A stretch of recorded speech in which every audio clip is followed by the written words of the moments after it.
أعوذ بالله من الشيطان الرجيم. بسم الله الرحمن الرحيم. آية نمبر 125.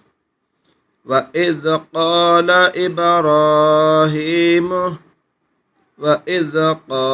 إبراهيم رب اجعل هذا بلدا آمنا وارزق أهله من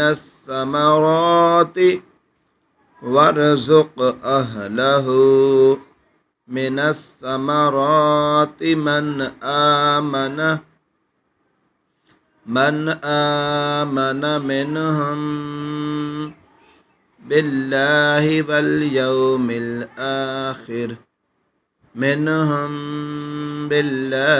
واليوم الآخر قال ومن كفر فأمتعه قليلا ثم أضطره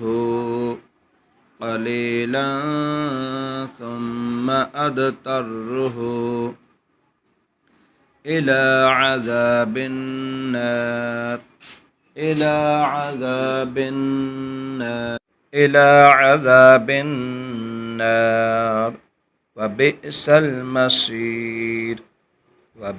المصير. وإذ قال إبراهيم رب اجعل هذا بلدا آمنا وارزق أهله من الثمرات من